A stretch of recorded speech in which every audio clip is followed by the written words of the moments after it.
Right, so I made it to Amman, Jordan, which is the capital of Jordan. I'm only here for one night before then going on to a trek to Petra over the next few days. I'm currently on the Al-Kala stairs. I'm not too sure why they're significant. I guess they look interesting, maybe. It's definitely a lot quieter here than it is on the street. The streets are quite busy, the roads are a bit chaotic, and it's really easy to get lost around here. But I think I know where I'm going, and I'm going to try and head towards more of an archaeological site, a bit more north of the city. It's not all that easy to navigate around here. I mean, the streets a bit chaotic, not many footpaths, loads of cars driving on the road. I'm sweating. It is hot. I'm having to climb quite steep hills to get here. Oh, I'm exhausted. And here I am at Amman Citadel, which is an archaeological site, ruins of a former citadel. I'm going to spend some time exploring around here. Not too far in the distance, there's a Roman amphitheatre there, which I thought might actually be included in part of this whole site, but I don't think it is. So I think that's something that I'd have to visit separately. Behind me is the Temple of Hercules. I guess this is the most popular part of this site. As you can see, lots of people there. Would have been nice to have got a photo without anybody standing in the way, but I don't think that's going to be possible with the time of day it is. There's quite a lot of people around. So I do quite enjoy exploring archaeological sites like this, but I quite like it when you can go in and out of little tunnels and caves, which I haven't found any of those as of yet. But yeah, it reminds me a little bit of Paphos, because there was a big site in Paphos with similar types of remains of Roman architecture. And just up ahead we have a Byzantine church.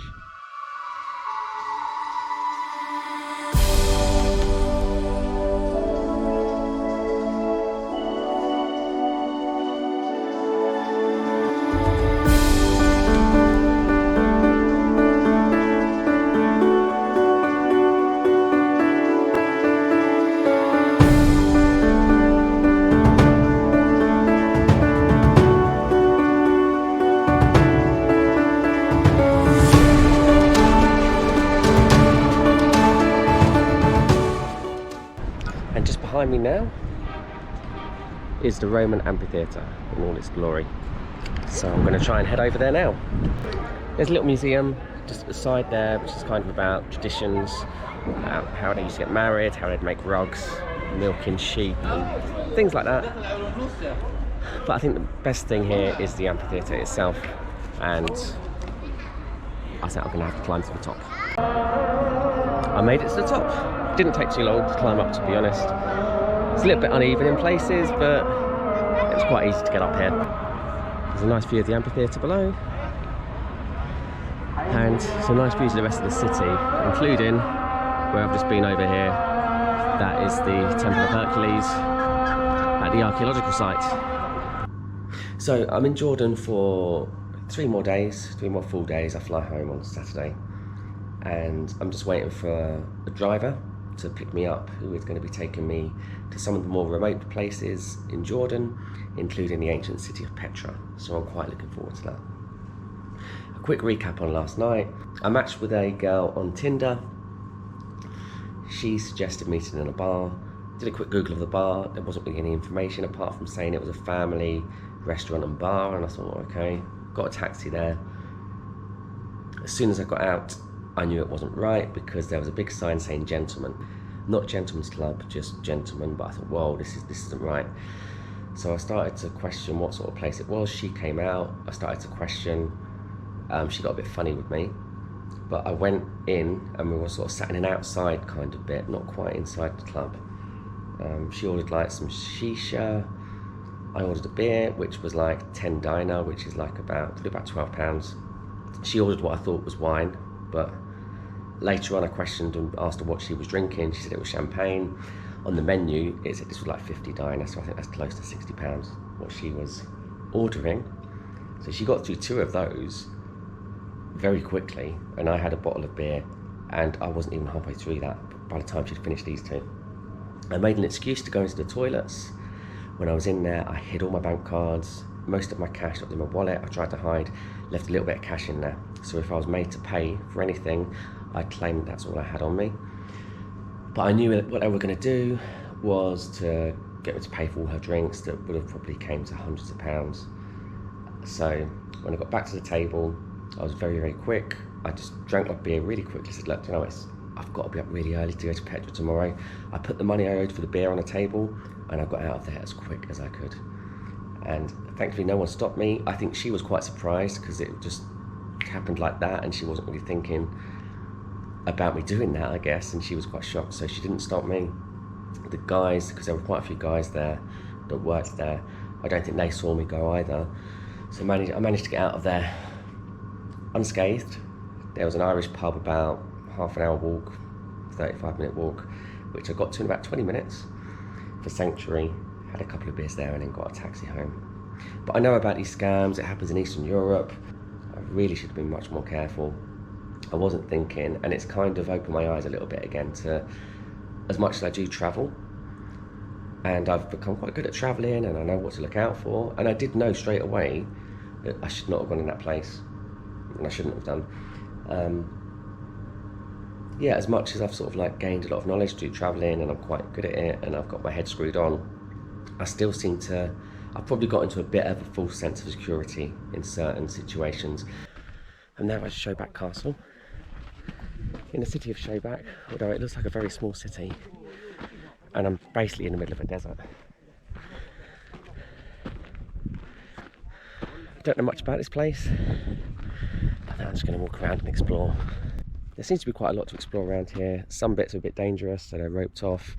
I mean, I don't think I should go down there, and it isn't roped off. But it's interesting just seeing like the detail on the stone as well, which is still here to this day.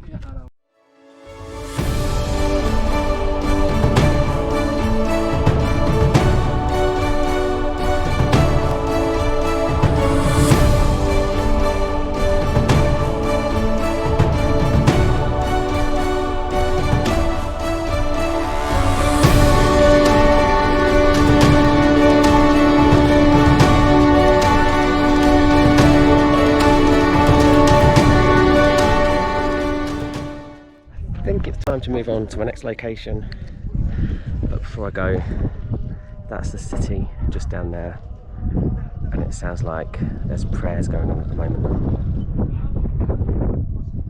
So I'm now in Little Petra. It's not Petra, it's Little Petra, it's just north of Petra, which I won't be visiting until tomorrow. This place is a lot quieter, not so many tourists here. I guess it's not quite as magnificent, but it still looks quite cool. This is the first temple that I've come across, and I think there's maybe 2 or 3 more that are similar to this, which I'll explore as I walk around.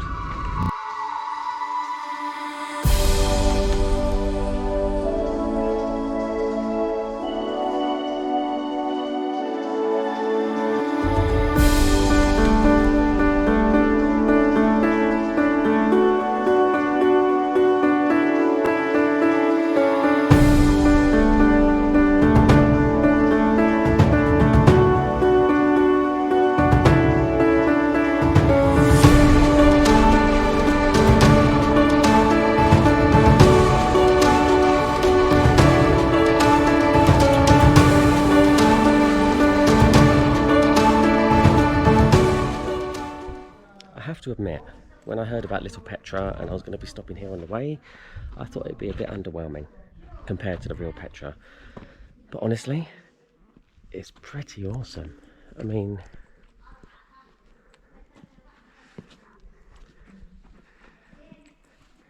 if the real Petra's even more impressive than this, then wow, I'm going to be impressed tomorrow. This section was built in 1st century AD, and the cool thing about this is you can go inside. So it's a bit of a climb up the stairs.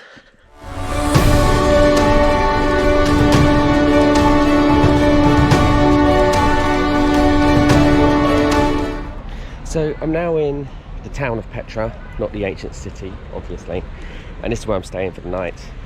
I've got a bit of time to explore if I want to, as I won't see my driver again until tomorrow morning. So he did suggest the Petra Museum, which is meant to have quite a bit of information about Petra. It's probably worth me checking out so I know what I'm looking at when I arrive there tomorrow.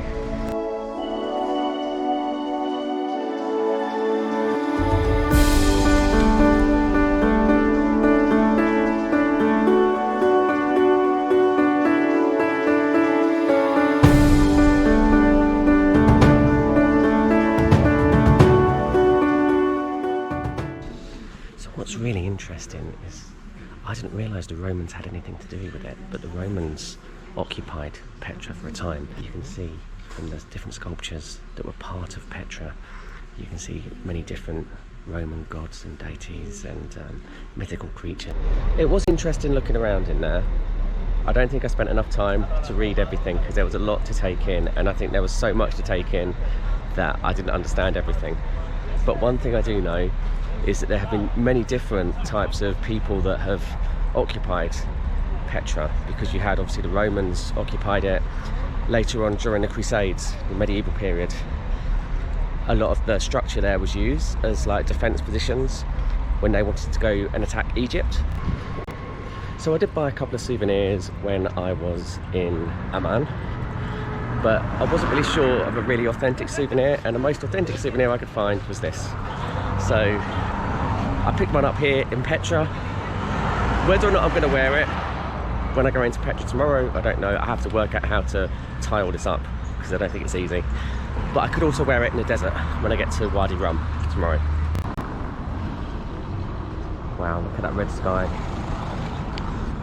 I'm hoping that when I go to the desert into Wadi Rum tomorrow evening, that's the kind of sunset I'll get to see.